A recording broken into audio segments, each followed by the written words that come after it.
Yo, yo, yo! This is your boy King Lion with my podcast partner. Jelani Muna. Yeah, and this is the Dual A podcast. How's everybody doing tonight? Yo, bro, how you doing? I'm doing good. I'm doing great, and especially with what we're going to be talking about in this podcast episode, I'm very ecstatic for it. Yeah. Also, want to give a little shout out, happy elated birthday to our boy Jelani, and he just hit 21. Yo, give a little bit of a clap up on the comment section. Yeah, I mean 21 years. I'm finally able to drink, but I'm straight edge. So, uh, Yeah, we're gonna get into a little bit. We're gonna get into that straight edge. We're gonna get into that a little bit more in the podcast, that kind of stuff. But yeah, bro, but again, happy birthday, bro. thank So you, thank you. so today we're gonna be well, first we're gonna do this. I'm letting you guys know ahead of time that we are gonna be doing three back to back episodes. Episodes of this podcast this week because last week because we missed WrestleMania like 2 or 3 weeks ago, and we missed like the Raw after and stuff. And stuff we had some things we had to do in our personal lives, so we apologize for that. And because of that, we are going to be doing three back to back episodes. Plus, I'm also going to be dropping the episode that we did before. I didn't get a chance to get to that, but we will. But we will be dropping that episode as well. So you guys are going to get like 4 episodes. So it's in like 3 days. So, oh, and so for this episode, we're going to be talking about WrestleMania Night One and how we felt about the matches, how the matches went, and what we give the matches like in a rate and like our rating to 1 to 5, and we 5. So just stay tuned with us, and I hope you enjoy the show, bro. You down with this? Yes, I am down with it. All right, let's get this party started. Well, let's start off with the first match. The first match was the World Heavyweight Championship match with Jay Uso versus Gunther. Now, bro. I don't know if you want to start it off first or you want me to start it off. Okay, well, you started off. All right, all right. So, uh, if anybody knows me, they know I was really critical about this match because we already saw this match like 3 other times, and I said this before and I say it again. I'm happy that Jey Uso won the Royal Rumble. I just didn't believe he was the right guy this time. It, not in that kind of way. Like he's the right guy. He was the right guy at the right he was the right guy at the right time at the wrong moment. The moment because because we didn't really expect this because we already saw this match like the week prior. We saw this match we saw the second match happen in May, and then that first match happened in March. So it was like we already saw it 3 times. So I didn't really have my hopes up, and long and behold, I was kind of right about this. So the Jey Uso versus Gunther match. It was a good match. I love what I I expected it to be a little bit more brutal because of what happened with Jimmy and stuff, with Gunther bloodying up Jimmy Uso. I thought it would be more. I thought Jay was gonna get busted open. I thought, okay, and then I thought like, hey, maybe Gunther was gonna get a little bit busted open as well. I thought maybe we were gonna see a little bit of that happening, but we didn't. It was a slow match for a world title match, and to me no disrespect to D2, I felt like it was a little bit disrespectful to the World Heavyweight Championship. So and so like it so the end and so let me tell you what I felt like watching it. when I was watching it, I was like, I was hope, I was hoping to see all of what I just said previously, with a little bit more like high flying, a little bit more excitement. It was speed and all of this and that, but it was slow. It wasn't like I didn't feel like these guys wanted to even do this match. Like I felt like Jey Uso wanted it and wanted to do this match, but I felt like Gunther just didn't care because it was like I think if I and looking at Gunther's face, he was like, "Hey, listen, I know I'm losing the belt. I know that he's gonna beat me, and I know that, and I know this is not gonna main event WrestleMania. So why would I give a damn? So I'm just gonna do the bare minimum. I'm gonna do the bare minimum as a heel, and I'm gonna get pushed. I'm gonna put Jey Uso over, and that what Gunther did.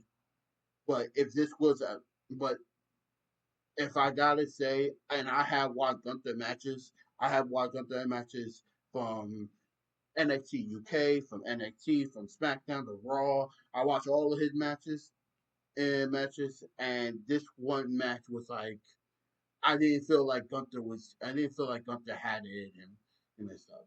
So the ending and so for Jey Uso for Jey Uso like submitting Gunther, like I didn't like that. I didn't like either because like I saw like it's one thing to pin Gunther. It's one thing to pin him. Like I didn't have no problem with Jey Uso pinning him after maybe four four frog splashes and then like two or three spears and stuff. I didn't have no problem with that. But him trying to choke out Gunther, and Gunther didn't even pass out. He tapped out like after 30 seconds. Like it was like I didn't feel I didn't feel the desperation and stuff. It was like it was lackluster. Like the moment was good with Jey Uso winning and winning the title and everyone celebrating, and then Jimmy coming out and handing Jay the title and stuff. It felt good, but it could have been better, and it just didn't really hit. It just didn't hit me the right way and stuff. And like because the only time Gunther ever got like ever got like tapped out or ever got passed out was by Ilya Dragunov.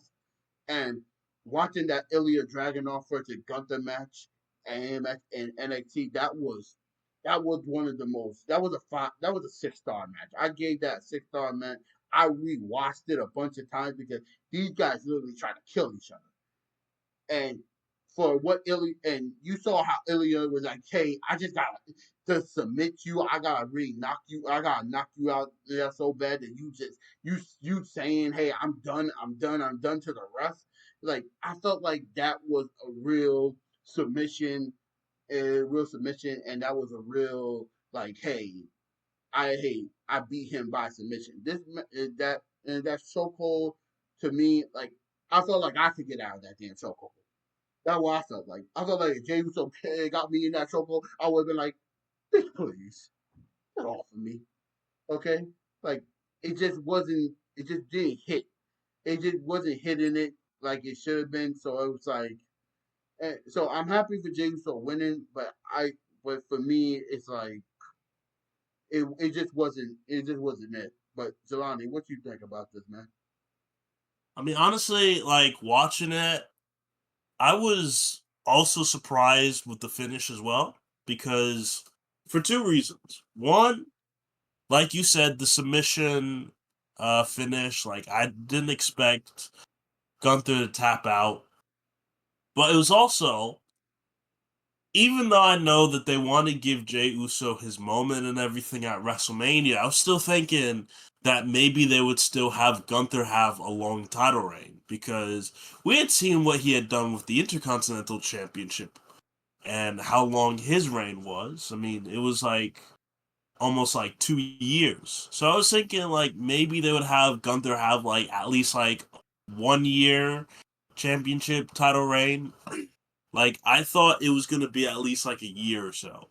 So when they had Jey Uso win the title, I was a bit surprised at first, but then I realized, I mean, this is how they were building up Jey Uso. I mean, there was no way that. I mean, it would be hard for Jey Uso to really lose in this case because we've also, the Saturday night main event match that happened. There wasn't really many ways you could really go with this. So I realized with that, they had really no option other than for Jey Uso to win. But I thought it was just going to be a normal pinfall victory. That'd be it. But I mean, I'm glad that Jey Uso got his moment, and especially afterwards with Jimmy Uso being in the ring and Jimmy and Jay hugging it and everything, like celebrating that Jey Uso is the world champion. It was a heartwarming moment. In my I felt it like it was very heartwarming to me. But it just with the match it just kind of felt like it would have been so much better had the Saturday night main event match never happened, in my opinion. I, eh, I agree with everything that you said. I think except for the Saturday night main event match, I think that should have happened regardless. I think the fact of the matter is this. I think I think Jey Uso should have not been in this situation. I said this a bunch of times. I said this after he won. I said this going into the WrestleMania build, and I even predicted it. Like, hey, listen, Jey Uso. It was predictable that Jey Uso did not win this match. He was not going to be world champion ever. And, okay, and I don't believe WWE was going to do that to him. So I kind of figured Jey Uso was going to win.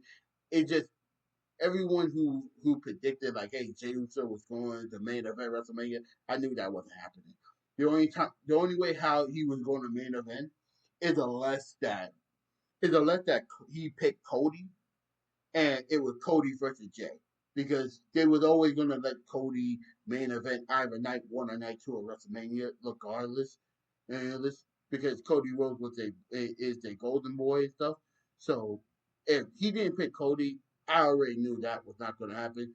It was surprising that he was opening the show, but matter of fact, nah, it was kind of predictable that he might open up the show. I think it was 50-50 at best.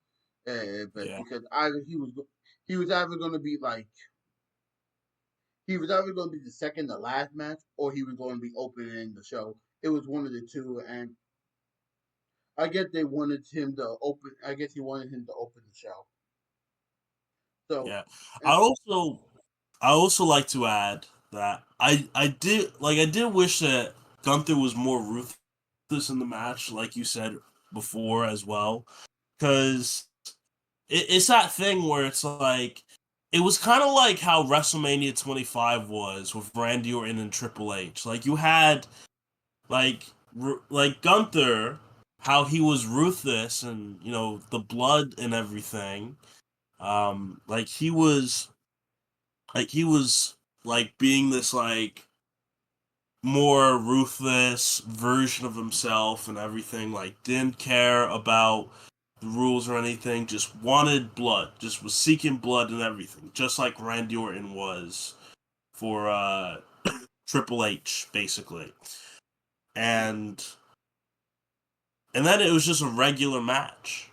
Like no stipulations other than the world title being on the line. Like I feel like if there was a stipulation to this, especially with what Gunther was doing to Jimmy Uso, I felt like maybe they could have done like a street fight or something. It would have made the match a lot better, in my opinion.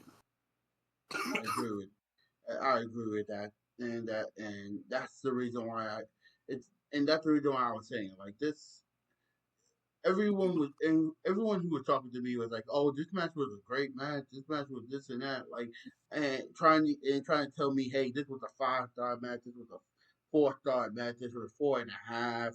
It was like the moment was good, And I understand why you guys want to give it like a higher rating and stuff, but it just wasn't it for me. It was like they last like if I gotta compare the 4 times they met, the second time the second time they fought, that was the best match they had. This fourth match was like it was like last place. It's like it wasn't all of that. Yeah. Yeah, but Well, uh, but if I gotta rate this match, if I had to rate this match, like, and I told it to my dad, like I give it a 3. I'm giving it okay. I give it a 3 stars because because if the title wasn't on the line and this was a regular match, I'm giving it a 2. But because of the moment, I'm giving it a 3 because of Jey Uso winning. But that's how far I believe I can. That's how far my generosity can go. Like it was a good 3 star match. It wasn't anything like it wasn't something that I was expecting, and it wasn't it wasn't it for me. So, bro, what do you rate it? I guess I would rate it like similarly. Like I would rate it like a 3.5. I mean, I did like the moment afterwards. I mean, I did like the moment of Jimmy and Jey Uso celebrating, but I mean it, and I guess with it being the opening match, I mean I can't be too mad at it because it's not like it was the main event or anything. It was just like an opening match, so like, I'd say like 3.5 would probably be how I would rate it, but most of the criticisms that you've said about it, I would agree with. Like, wish it could have been a more hard hitting match, especially with it being, uh, especially with it being how the storyline was progressing and everything. Because it really it went from just boring like Jey Uso not really being like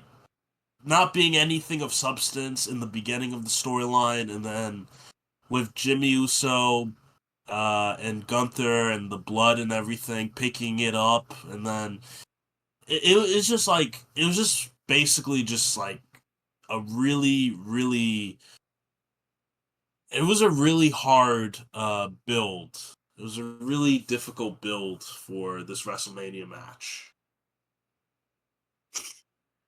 Yeah.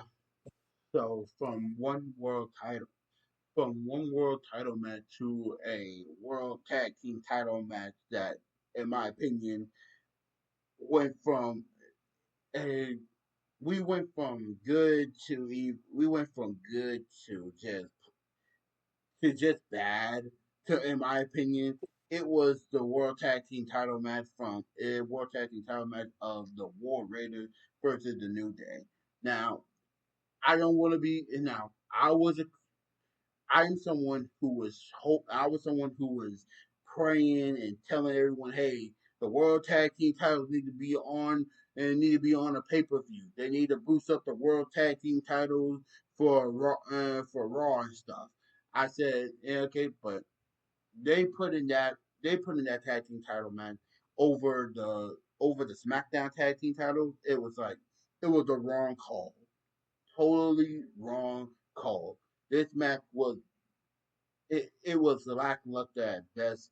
It was it was all right, but it wasn't anything that it was a good middle. It was a good match to like say, hey, listen, if you need to get some popcorn and you want to get this, that, and the third, do that, okay? And it's no disrespect, and this is no disrespect to Kofi Kingston or Xavier Woods and even to the War Raiders and stuff, but it just wasn't. It was a boring match, I guess, and I don't think I gotta go into it that much because how much I didn't like it. What I'm gonna do is this: I'm gonna say my rating, and then I'm gonna let you go ahead, bro, and maybe if you care about giving your opinion, you go for it. But for me, I'm just saying this: we if Jey Uso and Gunther were going like right here, they brought it down to here. Okay, so um, I give this match maybe I have to give this match a two, and it's sad. Still, congratulations to the New Day for winning and finally winning at WrestleMania. But overall, it was uh, bro. Okay, well, what I would say about this match, okay. Now, this, I will say that this is on how they've been building the New Day. Because for weeks, they have barely built the New Day. See, this is what I don't like. Is that the New Day was really hot. Like, it was really hot after they betrayed Big E, like after they turned on Big E, like it was like I watched that segment. Like I loved that segment because it was like the New Day and everything and how they were, in the build up with the celebration, like the 10-year celebration and how like they were against Big E, saying how Big E never was there and because of his neck injury and everything. Like he was like it was the best thing they were. It was the best thing they could have done with the New Day, turn them heel and everything. And then after that, just nothing. They didn't really do much with New Day after that. And like, sure, they had like New Day had some matches and everything, but New Day should have been bigger than what they put it out to be with the whole heel run and everything. And I believe that's why the match quality wasn't good because of how they built the New Day. Because if they had built the New Day to be bigger than what they did, this match would have been so much better. I mean, I did like the fact that like the New Day won the World Tag Team titles, and hopefully, with them being champions now, they can be more featured on Raw, and hopefully that they can be they can be even more. But it just sucked because they could have built the New Day to be so much more than they ended up doing for the road to WrestleMania. I I agree with you on all. I agree with you on all of what you were saying. I think that I think this is the thing. I don't blame the New Day for what happened.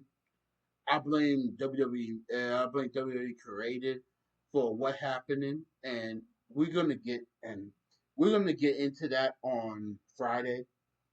On Friday, we're gonna talk about this because there's some things I gotta get off my chest with them about. But overall, like I'm not gonna blame. Like I don't blame I don't blame the New Day on how they were featured stuff. But I do kind of blame them about the damn match because no disrespect, I'm not like listen.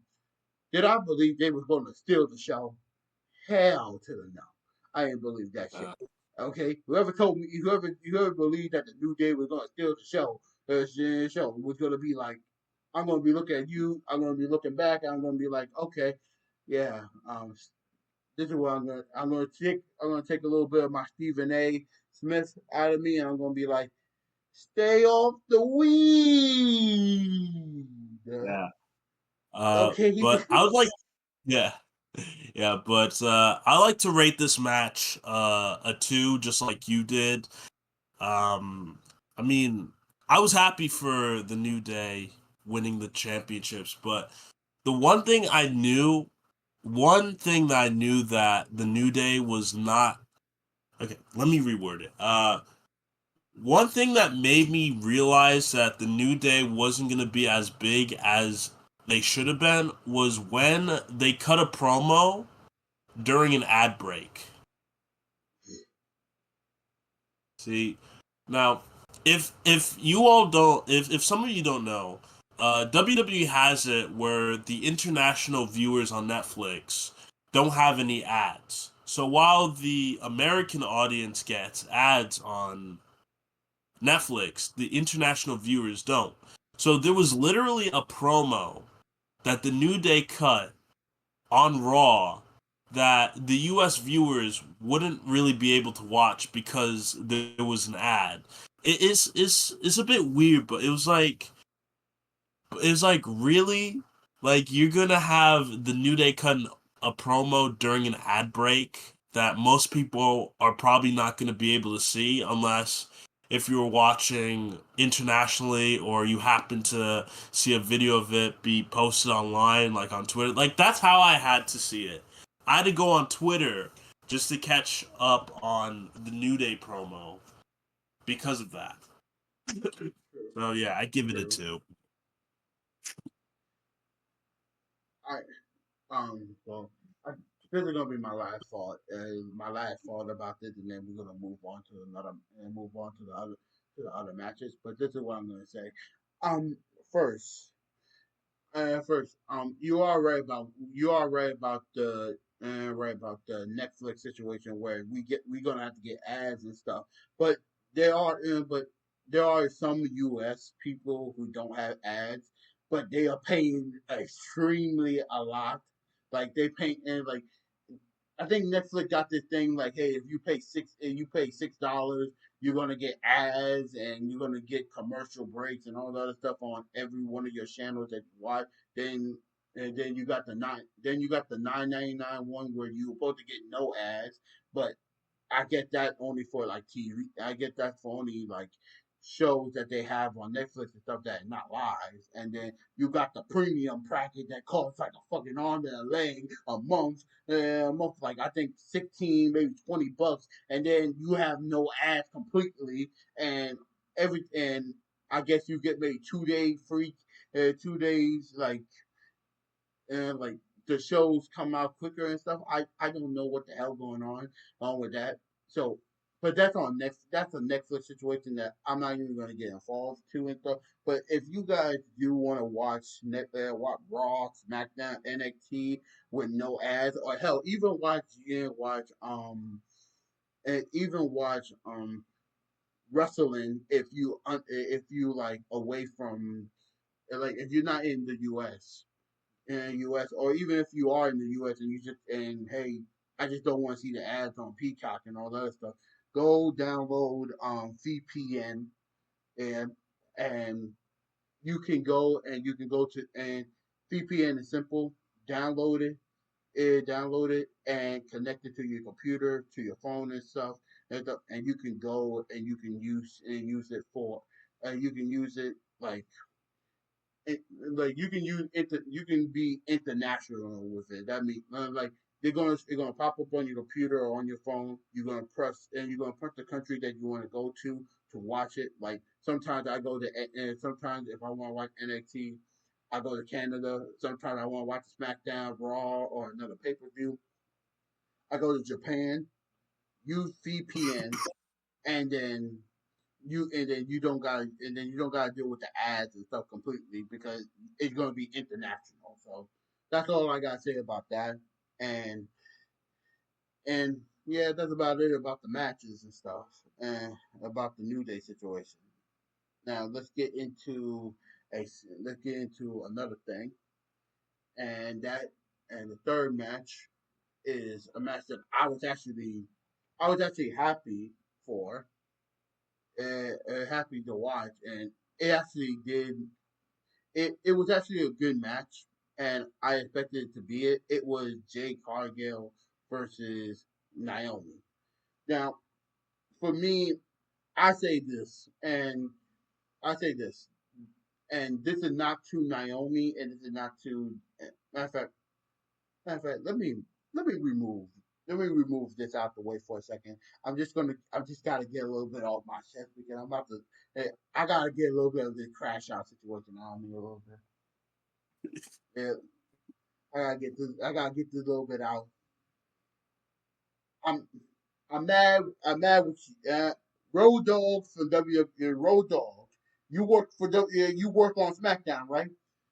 Which one of you dumbasses decided on let Jay Cargill lose lose on a SmackDown. I don't know what the hell is wrong with your asses. I think you okay. Your management squad. I don't know if X-Pac back there. I don't know. I don't know if Hornswoggle back there helping you guys out. I don't know if this is a whole DX situation for SmackDown. I don't know. I don't even give a fuck. Here's what I'm gonna say, and this is what I'm gonna say right now. The dumbass who allowed Jade Cargill to lose on a SmackDown where she didn't have to lose, where she could have kept the undefeated streak going in singles. We don't. Nobody gives a fuck about tag team. Nobody gives a hell. You won't have to wait for the tag team, the six person tag, all that other crap. Everyone cares about your singles records and your single record. You could have kept it going, but instead you made her lose. I don't know whose smart idea was this, but I need you to do me a favor. I need you to go. I need you to go on a ship. I'm not talking about the modern day shit. I'm talking about that old school shit. I'm talking about that Pirate of the Caribbean bullshit shit. Okay, I want you to go there. I want you to talk to Jack. I want you to talk to Captain Jack. I want you to talk to him. I want you to say, "Hey, listen, Captain. You know what? I know how to swim. Do me a favor. Let me walk on the plank and then somebody push your ass out of there because that's how you need to be. I mean, you need to be swimming with the fucking shark for what the hell you did to that damn girl. So she didn't have to lose. That's on you guys. Okay? And that's something I had to get off my damn shit. I was saving this for a special occasion, but now it is. So for Road Dogg and for everybody else who was in the back, who's back on SmackDown, who made that smart idea. I don't care who it was for the management squad or whatever. You guys can do me a favor. Kiss my black ass and then kiss my black ass and get the fuck out of here. Punk ass motherfucker. Okay? Now let's get into this and let's get into this match. I'm gonna tell you this right now. These women, okay, Naomi and Jay Cargill, amazing. 5 star. I'm not giving it 5 star, but it was a 5 star performance. Woman. I'm not giving it 5 star, but 5 star performance from great athletes. We did okay. That okay. I expected them to be better. Nah, it was nah. The match was to my expectations. We saw a great moment of power from Jay Cargill. We saw a new move from Jay Cargill that we didn't expect happening, and I was like, I didn't even remember. I didn't even know how she did that. And I think she picked up Jade and spin her around, and then did like a spinning power bomb on her and stuff. Like it was amazing. And for Naomi, for how she became a heel and what she was doing and stuff, I gotta say, these girls really surprised me. I didn't know how this Naomi heel turn was gonna be. I didn't know how this match was gonna be. I was hoping this match was gonna be great, and it was. So I gotta just say, so I gotta give like I gotta clap my hands to you girls, and I gotta say, hey, you guys did great. Okay, bro, what do you think? Okay. I mean, honestly, like it was it was a good match, in my opinion, as well. I mean, you can't. I mean, especially with how they had Jade Cargill come back and everything, and the whole swerve on it being Naomi doing the attack instead of Liv Morgan. I mean, it built the story, and especially the SmackDown where it was like it was Naomi and Bianca Belair, crying on SmackDown over what had happened, and then uh, and then Jade Cargill coming out and attacking Naomi and everything. I mean, honestly, it was see, this is what I like to see. Jade Cargill and Naomi. I mean, you can't get much better than that when it comes to the women. You know, I remember my brother. I remember Saint would always say, "Black queens forever, snow bunnies never." So, so You're gonna I get a mean, cancel. You're gonna get a cancel on this damn shit. I did. hey, look. I mean, honestly, hey. I mean, Jade Cargill did really good, and yeah, I mean, she got the win over Naomi. And I mean, honestly, I want to see where Jade Cargill goes from here because I know with the SmackDown loss and everything, I know you were enraged by that, but honestly, if they have Jade Cargill, built strong and everything after like from now, like I feel like that SmackDown loss won't even mean anything. Just have her win and just have a new streak. Like sure, not undefeated, but at least have her have a winning streak, and maybe then she could go after the world title in the future. I mean, I'd rate this a 4.5 honestly. I mean, because it was good. Like I liked seeing it, and I liked how they built it up, and honestly, like I want to see more of Jade Cargill. Listen, I'm one of the people who have Jay Cargill already top 10 all time, and I'm one of those guys who have her in that category, and I know it's like, hey, okay, here comes a glazer, somebody glazing her now. Nah, this is actually true. True. She top 10, and I'm counting AEW run. I'm counting this run. Anyway, now now for me, rating this match, I can't give it. Listen, I'm gonna say this. I can't give it a 4.5. I'm not gonna say it's an instant classic. That's like instant classic to me. Like giving it a 4.5. But I will say it was a great match. I say better than the. I say it was a better match than the Jey Uso match. I can say that it was damn well sure a better match than that bum ass New Day match. I I give it about a 4. I give Well, it about a 4. yeah. I mean, look. I mean, I mean, you gotta. I do like the you gotta also appreciate the attires that both Jade Cargill and Naomi wore, especially Naomi with the caution tape. Sure, sure, Hey, sure. hey, what? Uh, I think the one thing I think the one problem that I had with the entrance was this. Listen, the next time you guys say, "Hey, a storm is coming," and you guys are trying to tell me, "Hey," and you guys are trying to do a weather forecast for Jade, please wait until the night. Wait until it becomes a little bit more like dark out because like when it was daylight, I was watching that. I was like, it don't look like a storm is actually coming. I don't see anything. I know the people who are watching this shit was in Vegas was like, man, I'm looking up. It's a hot summer day. What the hell you talking about here, bucko? Well, I guess it's shit. I guess this guy lost his mind. But See, it's I mean, it would have been way better if it was WrestleMania 37. Because like oh it had yeah, that rain delay. yeah, definitely.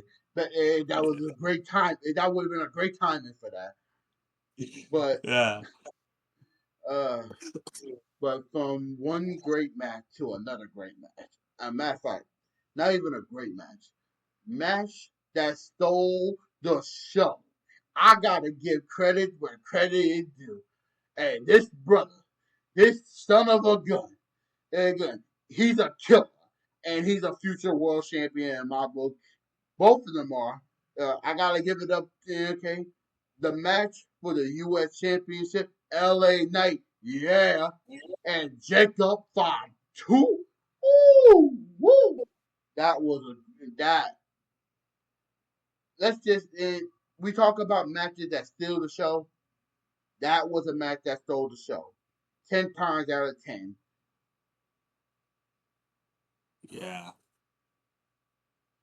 For me, honestly, like seeing Jacob Fatu win the United States Championship from LA Knight, like this was something that I wanted to see.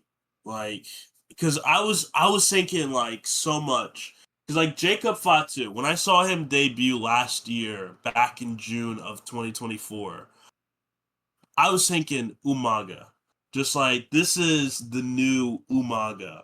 And I know like Jacob Fatu is his own person and should not be like compared, but it was just like I was just thinking like this is Umaga. Like this is Umaga if he was if he was alive in 2025. And like to see Jacob Fatu being like the character that he is, the basically like the Samoan bulldozer that Umaga was, being with Solo Sokoa in the Bloodline, the new Bloodline, because I know there's a difference between the original and the new one. I was like, he's gonna be champion soon, and by soon, like really soon.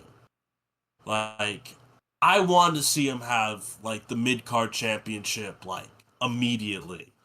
So for him to win at WrestleMania against LA Knight, like that was something that I liked seeing, and I mean the match was good. The match was good and everything, but and uh and with I mean Jacob Fatu giving those moonsaults, like that's something that impresses me. When Jacob Fatu does like top rope maneuvers and everything, like it's just like you see, like he's such a big guy. He's such a big guy, but he's so agile and everything. So honestly, seeing him with the US title, I was like, soon enough, he's gonna be world champion, and it probably might even be next year. Like this is gonna be this is gonna be like he's gonna have a major push.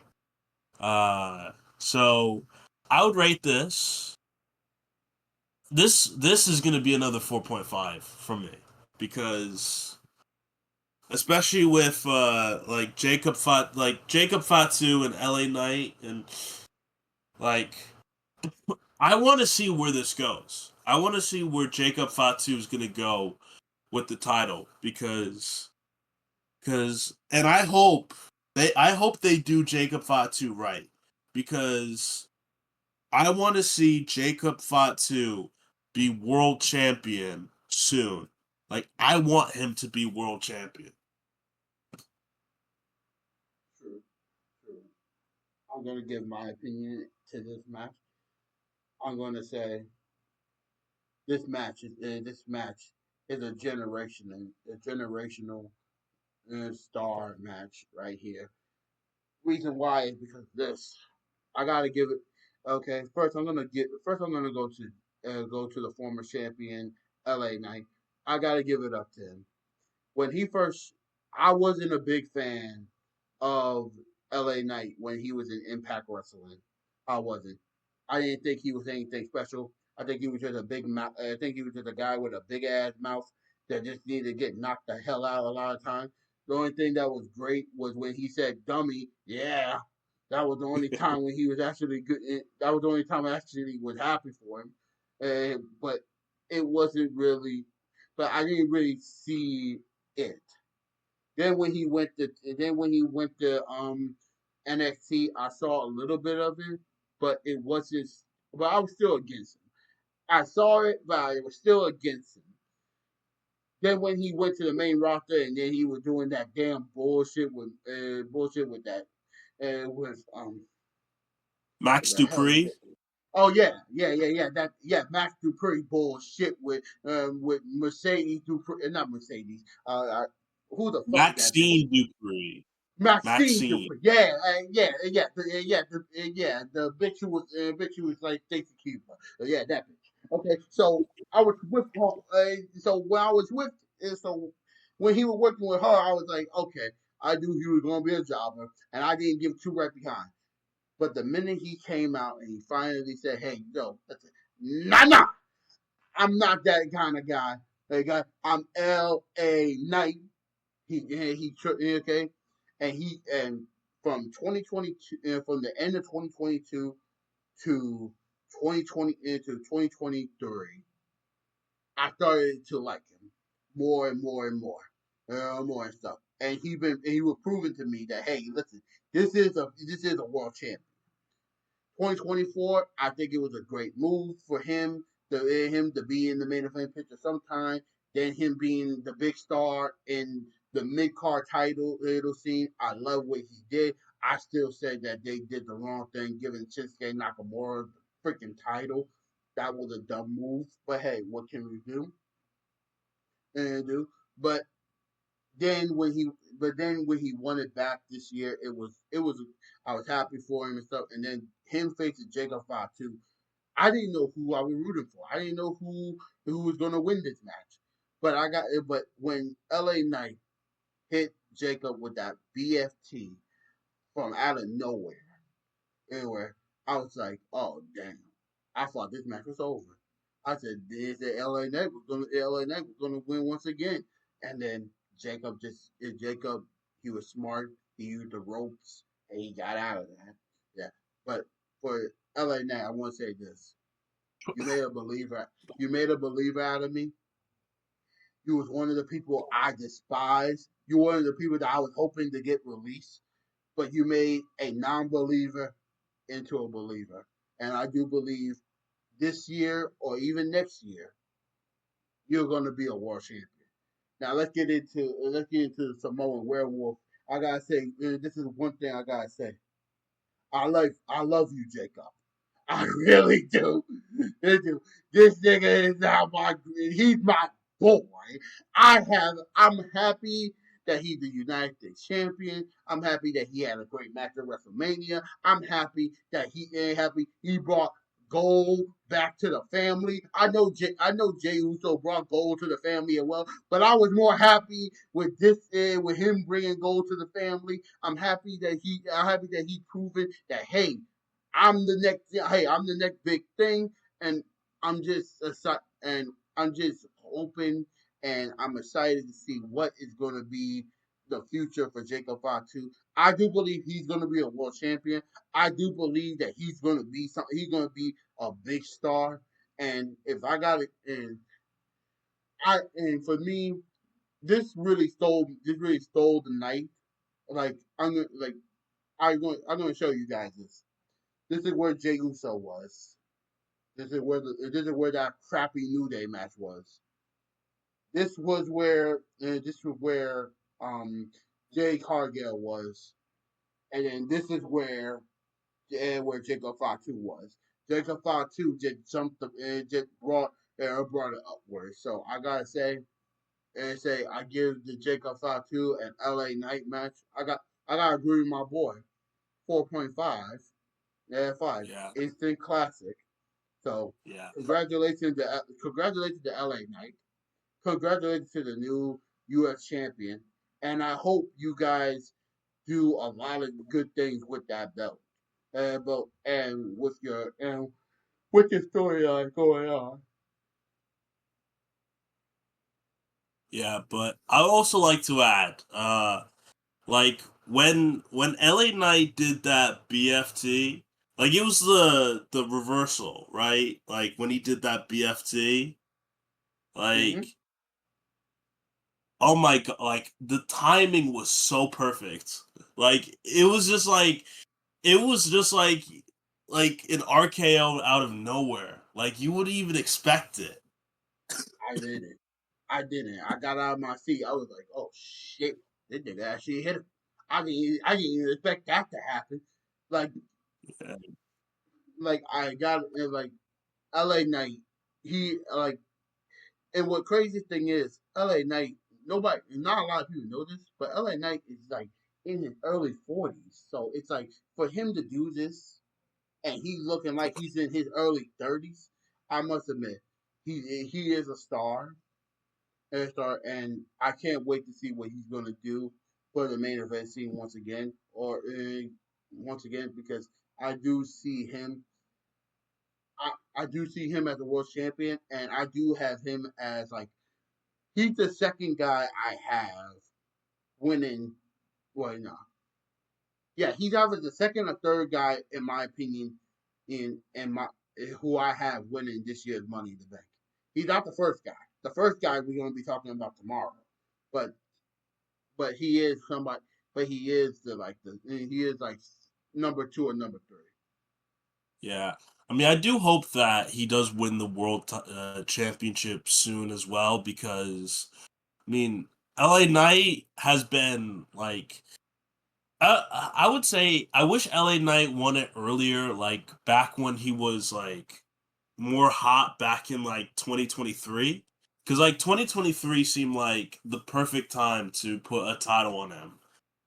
I mean, like I'm glad that he won the championship, but he could have definitely have been champion much sooner. But hopefully now, hopefully now he's on the road to that world title scene.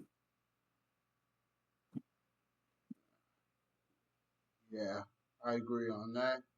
But now we're gonna go. Now we gotta go into. I don't even really want to talk about. We gotta go into this next match. And this uh, next match is like the most dumbest ass match I've ever seen in my entire life. Like I'm like first I'm gonna say this. A speedy recovery to to Rey Mysterio. He got hurt on the Friday Night SmackDown before WrestleMania. Worst timing ever to get hurt. yeah, Hurt. So he had to get surgery this week. So frost and prayers to Rey Mysterio and hoping for him to have a speedy recovery.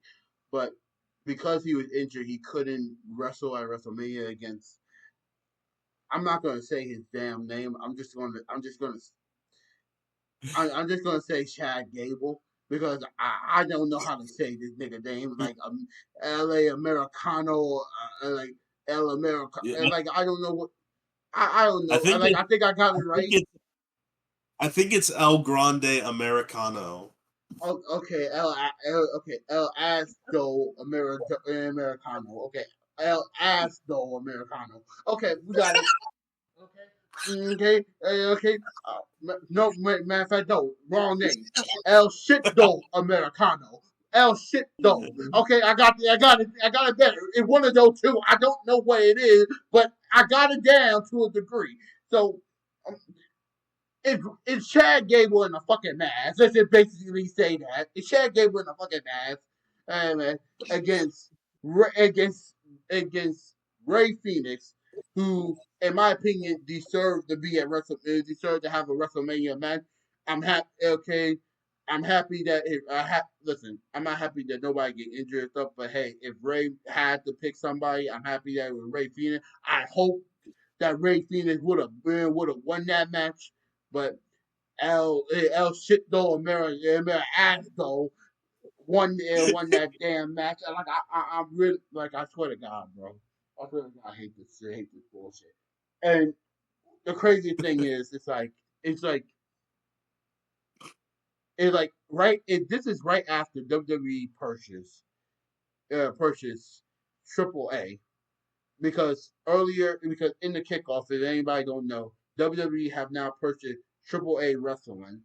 Triple A Wrestling, and now they are now partners. Now, and they are going to be doing a World Collide show coming in June. Now, I thought maybe because they were doing that, I thought, hey, there's no way in hell this El Shitdo Americano was going to win this damn match. But I guess, I guess with a metal, but this nigga pulled something out his ass or out his balls. I don't know where the hell he had it. He had it like I don't know. I really do not know. But he put something on his head and he knocked out Ray Phoenix, and it it was just a it was just a match that I'm not gonna give it too much time on this show to talk about. All I'm saying is this: okay, whoever, okay, for the for the commentary guys who saying, "Hey, this is not Chad Gable, it's not this and that and the third," listen, man, okay, I'm gonna make it perfectly clear to you. One is Philip. Okay, look at the name is gonna say it all. Okay, one is actually one is a full of shit, and somebody and the other guy's name is shit. Put it together. I guess you. Okay, I'm not like. Come on, full of shit. Name is shit. I can put the okay two of the same thing. Put it together. Oh shit! It's okay. That's Chad Gable. Come on, man. The best. I'm gonna tell you this right now. The best moment was that guy from Triple A kicking that did that kick to Shad Gable. He just kicked him in his damn head. But You over, talking about Vikingo or however you yeah, pronounce but it? I'm not gonna try to. I'm not gonna try to try to. I'm just gonna say LV. Yeah, LV. That's your new nickname for me. I'm not going to try. I'm not trying to be disrespectful. So for anyone who watches who is Mexican and Spanish and for whoever, I'm apologize. My lingual is not the best. But I'm just going to tell you this right now. I'm just going to call him LV. LV, when he kicked Chad Gable in his damn head, I was clapping up in joy. I'm happy. Okay, so yeah, L America shit though won against Ray Phoenix, and for me, I'm just gonna. And for me, this is what I'm gonna say. The match was a good 2.5. It was basically the same thing it was the same level as Shit Day, aka New Day. So you know what? Both yeah, it was just a 2.5. I'm gonna give it to my podcast partner to say his piece about it. But overall, guys, we're not stupid. One is full of shit. One is actually shit. Okay, okay, and both of them combined together, they doing the fusion dance like Trunks and Goten. Fusion, ha! Yeah, it's Shad freaking Gable. Who's that Pokemon? Dun, dun, dun, dun, dun, dun. Oh, it's Shad Gable. That's what it is, bro. I'm giving it off to you. Hey, I mean, put some respect on El Grande Americano. Don't make me go in on this nigga. Please don't make me go in on Okay. Well, anyway. Okay. Now, I'm going to crash out, but for a different reason to you, to your crash out. Right. So, reason why I'm so mad is because the fact that they had Rey Mysterio do so many matches before WrestleMania is crazy to me. Like, like Rey Mysterio is 50. He's in his 50s, and you're having him do like matches on Raw and SmackDown right before WrestleMania. And it's like, can you just give this guy some rest before he's got this big match he's got to do against the GOAT El Grande Americano? pause, pause, pause, pause that shit right now, nigga. I'm done. I'm done. I'm done. They're done. Okay, this is not about the Rey Mysterio situation. Situation for everyone to think, everyone who think I'm telling him to stop. Stop because of Rey Mysterio. No, I actually agree with him on that 110%. 110%. It was the comment before. It was the comment after that I told his ass to stop. You not gonna tell me that nigga not no damn goat. Okay, okay. He's not no damn goat. Go to what? Go to shitting up the place. Go to being a loser. Go to being this guy is so much of an ass that the other people who was ass with him left his ass out of here. Okay, look at this crap. Man, you better get man. I'm telling you this right now. Tell man, yeah, yo, yo, man, get off the weed. All right, fine. So, anyways, Go, I go, mean, go, I will go, say, go, go. The fucking go. What the fuck is going on here? I know you were joking, but I had to go in on this shit. The goat and what? He, he not even the goat in his own group. What the fuck is going on here? No, I'm done. I'm done. I'm done. I continue. Continue. okay, all right. So, as I was saying, so what I will say though is that Ray Phoenix got so lucky. He was at the right place at the right time. Because think about it. Like the fact, and again, don't want to you know, injuries are terrible no matter what. Like no one should get injured. But the fact that Ray Phoenix got this spot at WrestleMania because of Rey Mysterio's injury is just like that has to be just like that was just the right timing for him. Like that was just luck for him right there. Like to debut in WWE and immediately get a WrestleMania match. Now I don't know if this is the fastest someone has gotten a WrestleMania match in their debut. I mean, I know that they're like I'm not too sure, but this was extremely fast.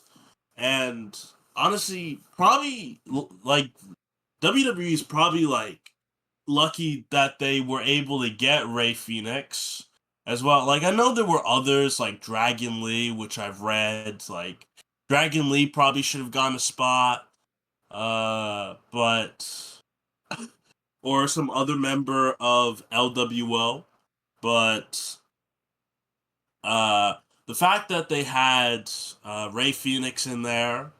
I mean, I'm gonna be honest, right? I'm gonna be honest. When I was watching WrestleMania, I I kind of forgotten that Rey Mysterio was supposed to be in the original match. So I thought it was actually supposed to be Ray Phoenix versus El Grande Americano at first when I was watching it.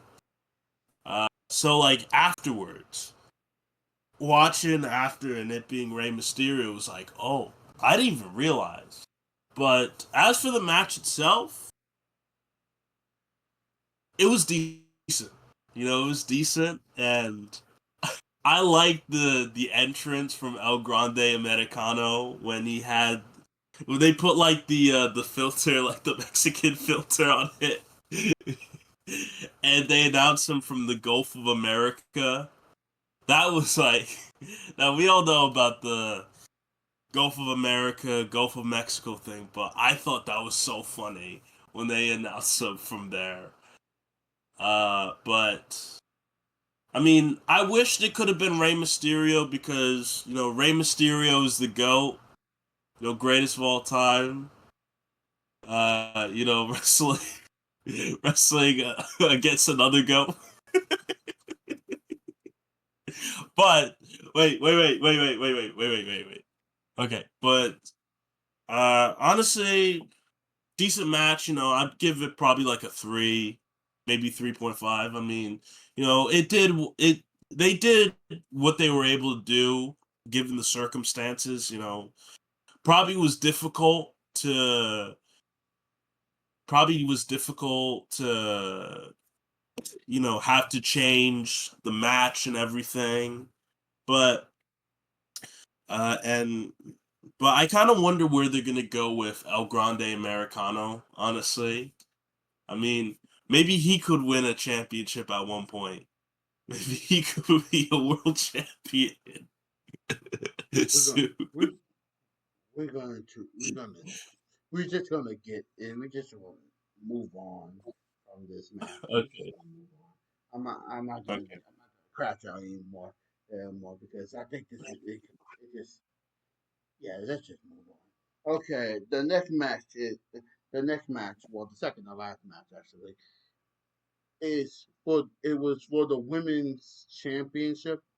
Yeah, for the WWE Women's Championship. It was Tiffany Stratton versus Charlotte Flair, and this is what I'm gonna say, and I'm gonna say this with no disrespect. I'm gonna say this with no, not no disrespect. Actually, they did the right thing. The match was all right to what it could be on the circumstances. Could it have been better? Yes, it could have. But overall this match was all right.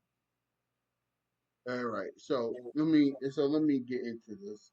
So so first, this is the thing. We had we had Tiffany Stratton come out first, and I gotta say they did her entrance good. That Barbie dollhouse situation, I like what they did. It did, and I like the entrance. It was a good entrance. Charlotte had a great entrance too with the Rolls Royce and her coming out. It was good. So so I liked it. The match was the match was good.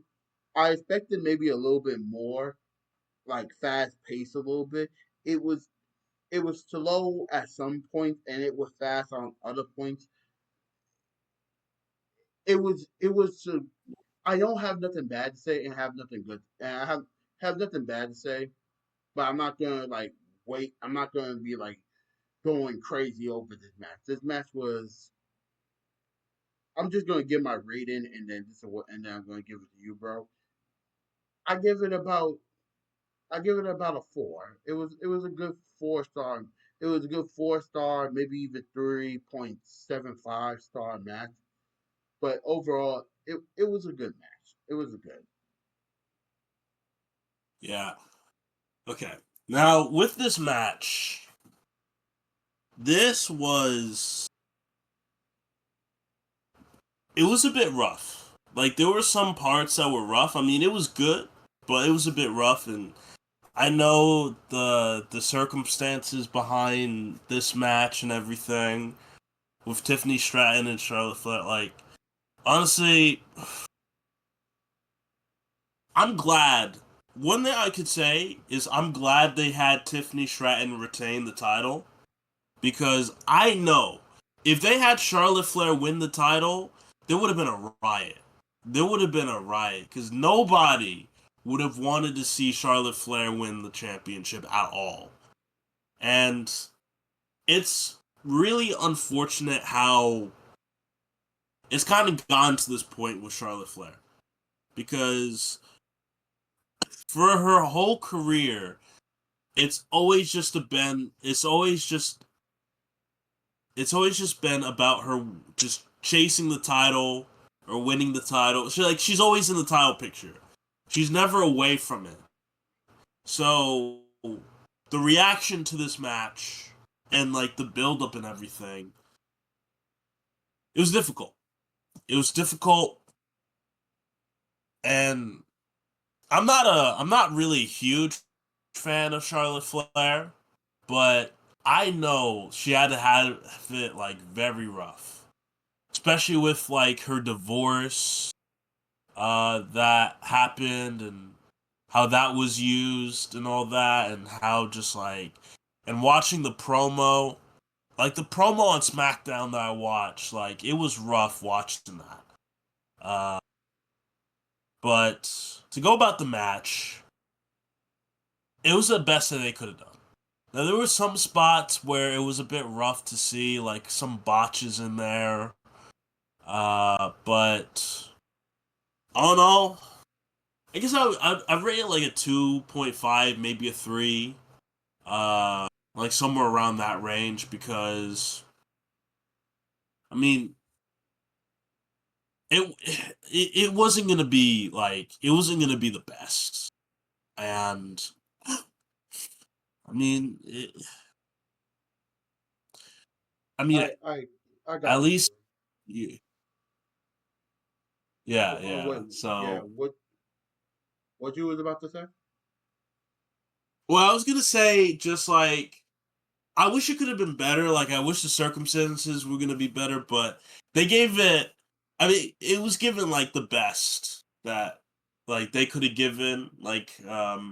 I don't know if there was any like I don't know if there was like anything like if there was any animosity. Like I don't know if it was like I don't know if the match was like I don't know if I guess it's hard to put in the words, but I don't know if the match was like purposely sabotaged at some points. Like I don't know if Charlotte Flair and Tiffany I don't know if they didn't get along at some points, but with but because like I know that like sometimes like Charlotte Flair will like sabotage sometimes. Like she has done it where she has sabotaged others before.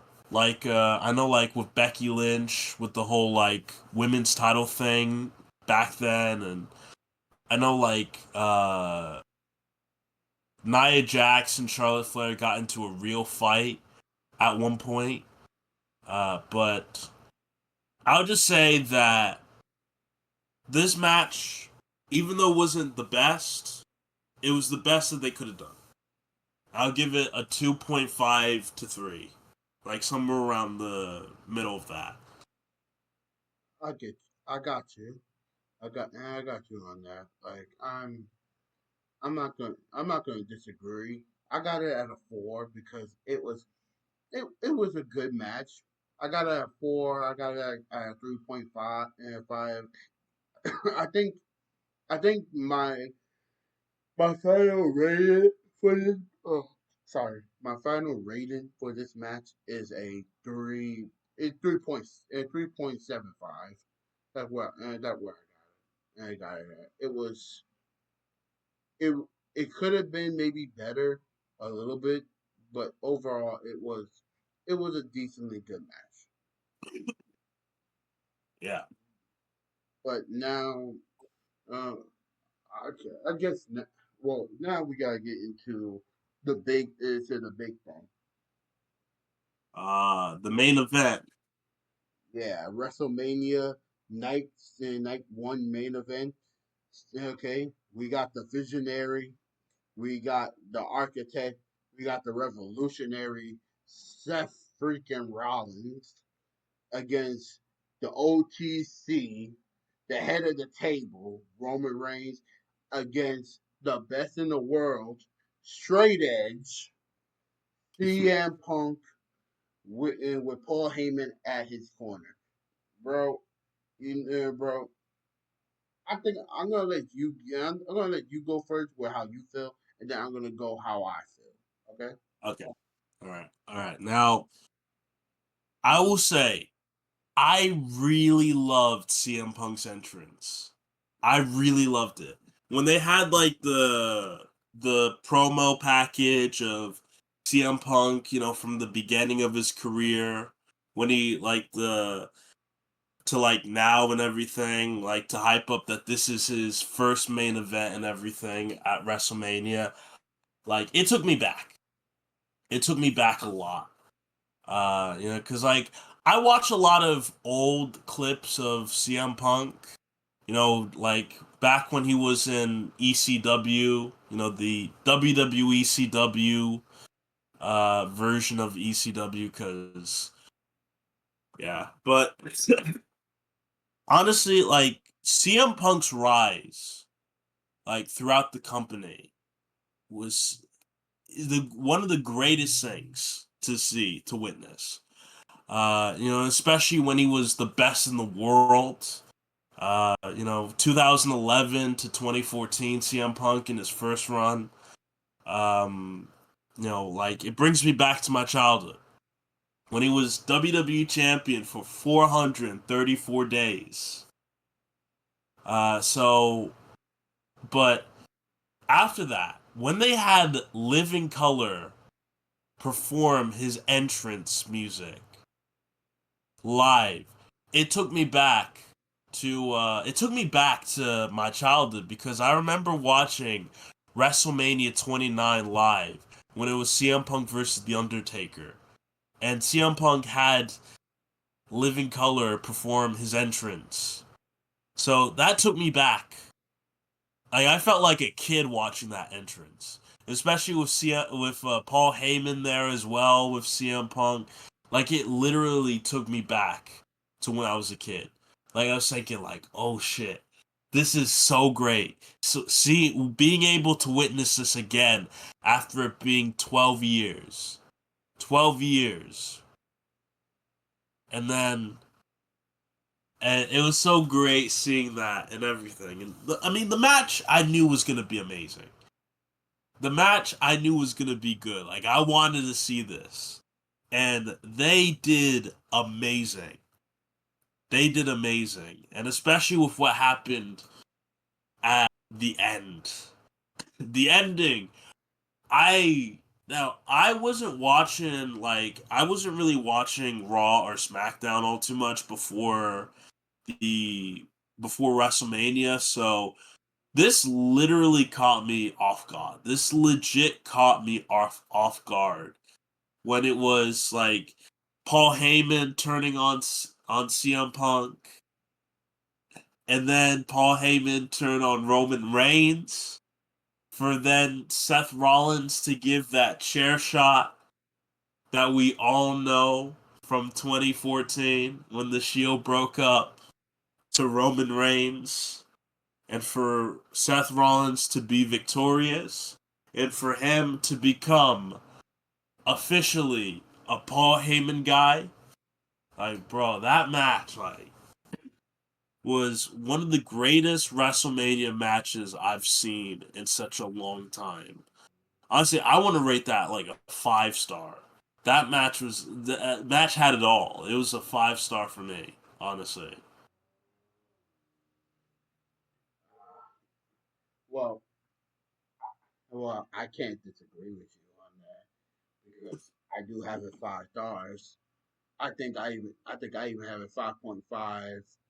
I think yeah, 5.5 because it was a grace. It was a match where we didn't we didn't know who was walking out with the title, and not even title.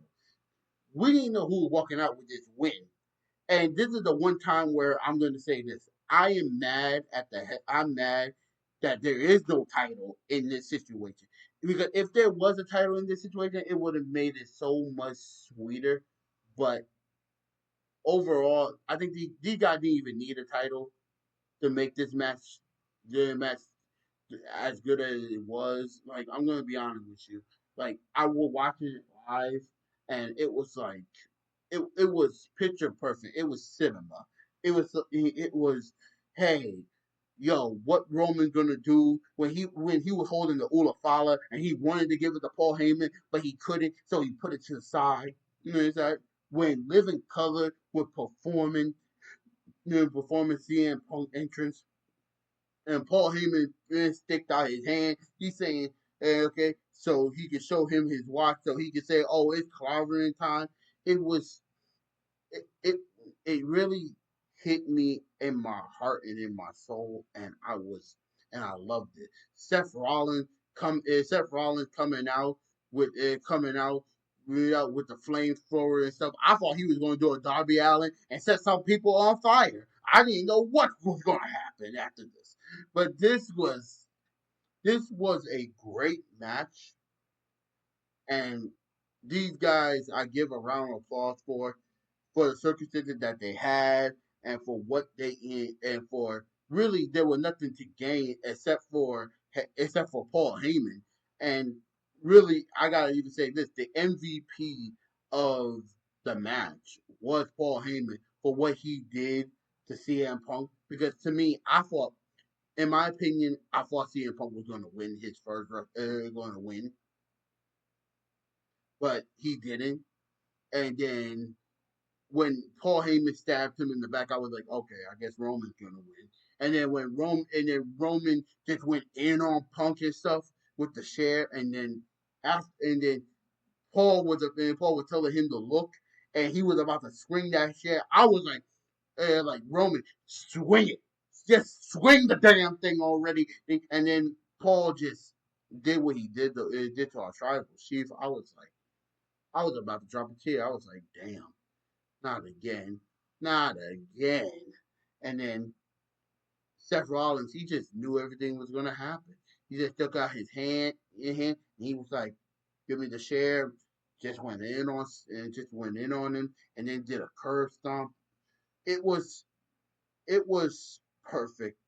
It was what we needed. It was what we asked for out of a main event. And I'm telling you this right now, for a WrestleMania that was mediocre, this match really brought it up to, hey, it was a good WrestleMania. So I gotta give it up to CM Punk. I gotta give it up to Roman Reigns, and I gotta give it up to Seth Rollins. They did good. They did real good. Yeah. I mean, honestly, though, like, this is this is what brought WrestleMania up. Like this was such it was such a good main event, and I like that they put this as the main event over Gunther and Jey Uso. Like, I know how it is with the Royal Rumble and headlining WrestleMania, but sometimes the best main events are those that aren't Royal Rumble wins. And Exactly. yeah, and I mean, look, if it was Gunther versus Jey Uso, it WrestleMania wouldn't have ended as good as it did.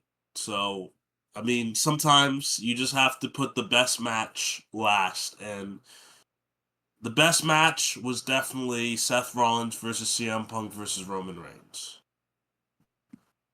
And we and I can agree with you completely because to be honest, it be honest, the Gunther versus Jay, we all loved the moment. The moment was good, but it just did not hit the same as what we saw out of the main event out of these three guys. I'm telling you, think about this for a moment. Roman Reigns did a power bomb onto Seth Rollins and CM Punk on the new tape. Damn, this match is kicking my behind. He did this power bomb on the new announce table that was supposed to not break. And when I saw it break, saw the first one break, I was like, okay, maybe just one. Maybe they just set up one to break. Nah, they did it twice, and they broke the second one, and I was like, oh damn. Now this is what we asking for, and I'm happy that we got this match, and this match deserves to be the main event. So yeah, that's what I have to say about this. Yeah, But overall, if we overall, bro, this is the last thing we're gonna do before we head out.